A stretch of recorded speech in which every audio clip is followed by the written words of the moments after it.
तो दोस्तों, जैसा कि हम लोग जानते हैं कि इस समय भारत डिफेंस के सेक्टर में मजबूत पांव जमाने की कोशिश कर रहा है। न केवल भारत अपनी खुद की रिक्वायरमेंट फुलफिल करने के साथ साथ विदेशों में हथियार बेचने की कोशिश कर रहा है और सफलता भी मिल रही है। इसके अलावा भारत का जो सबसे बड़ा मकसद है वो ये है कि क्यों ना अपनी जो फ्रेंडली कंट्रीज हैं, जो कि हथियारों की एक्सपोर्टर रही है काफी लंबे समय से, उनका भी एडवांटेज उठाया जाए। और वो एडवांटेज उठाने के लिए भारत इस्तेमाल कर रहा है अपनी कम लागत की क्षमता वाली विनिर्माण फैसिलिटीज का। देखिए, मैं आपको पास्ट में कई वीडियोस में बता चुका हूं, एक्सप्लेन करके बता चुका हूं इवन कि भारत में आप किसी भी चीज को मैन्युफैक्चर कीजिए, वो दुनिया के बाकी देशों की तुलना में काफी कम से कम लागत पर तैयार हो जाएगी। इवन कई मामलों में तो भारत के अंदर बनने वाली चीज दुनिया की दूसरे देशों में बनी हुई चीजों की तुलना में 27% तक सस्ती होती है। तो इसका एडवांटेज आप सोचिए डिफेंस के सेक्टर में कितना हो सकता है। अमेरिकन वेपन्स हो, यूरोपियन हो या फिर रशियन वेपन हो, जो कि बहुत ज्यादा महंगे होते हैं, अगर इनकी कीमत कम करानी हो तो उसके लिए एक रामबाण उपाय आपके पास ये होगा कि क्यों ना उन्हें भारत में मैन्युफैक्चर किया जाए, भारत की मैन्युफैक्चरिंग क्षमताओं का लाभ उठाया जाए, उसके बाद इन हथियारों का एक्सपोर्ट किया जाए। तो कम से कम लागत पर आप हथियार तैयार करके उन्हें ज्यादा से ज्यादा क्वांटिटी में एक्सपोर्ट कर सकते हैं। इससे क्या क्या फायदे होंगे? एक तो ये कि भारत के अंदर इकोसिस्टम तैयार होगा, विदेशी मुद्रा भंडार आएगा, भारत के अंदर टेक्नोलॉजीज आएंगी और सबसे बड़ी बात कि भारतीय लोगों को इससे एम्प्लॉयमेंट मिलेगा और साथ में हमारा सभी देशों के ऊपर जो कि इस इकोसिस्टम से जुड़े रहेंगे उनके ऊपर इन्फ्लुएंस भी जमेगा। अब ऐसा ही कुछ देखने के लिए मिला है भारत और फ्रांस के बीच में। देखिए, शुरुआत जहां पर हम लोगों ने इजराइल और रशिया से की, आज हम जानते हैं कि भारत के अंदर इजराइल हो या फिर रशिया हो, इन दोनों देशों के कई सारे वेपन्स मैन्युफैक्चर किए जाते हैं। इसके साथ साथ अब यहाँ पर फ्रांस का नाम जुड़ने जा रहा है।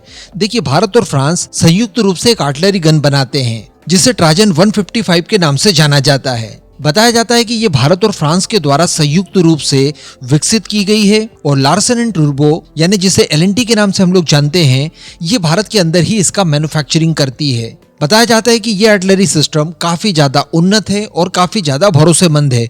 भारतीय सेनाओं ने इसके कई परीक्षण कर लिए हैं। इन्हें आप दलदली इलाकों में, हाई एल्टीट्यूड्स पर, ठंडे इलाकों में, इवन रेगिस्तानों में, किसी भी तरह की परिस्थितियों में आसानी से इस्तेमाल कर सकते हैं। ये 52 कैलिबर की एक टोड आर्टिलरी गन सिस्टम है। तो बताया ये जा रहा है कि इसी को लेकर आर्मेनिया ने इंटरेस्ट दिखाया और आर्मेनिया की फोर्सेस के लिए इस आर्टिलरी गन को ऑर्डर कर दिया गया है। जी हाँ, यानी भारत में बनी भारत और फ्रांस का ज्वाइंट वेंचर आर्मेनिया की फोर्सेस के लिए एक्सपोर्ट किया जाएगा।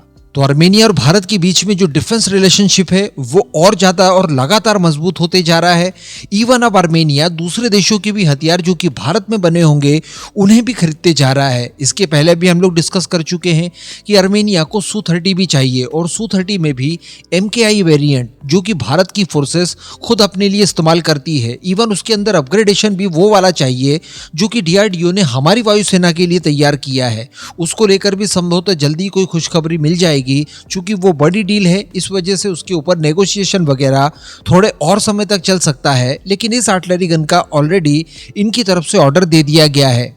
इसके साथ साथ जो शुद्ध रूप से भारतीय आर्टिलरी गन थी यानी ATAGS, वो ऑलरेडी आर्मेनिया खरीद चुका है। लगभग 90 यूनिट्स उसकी खरीदी गई है आर्मेनिया के द्वारा 2 शिफ्टों में।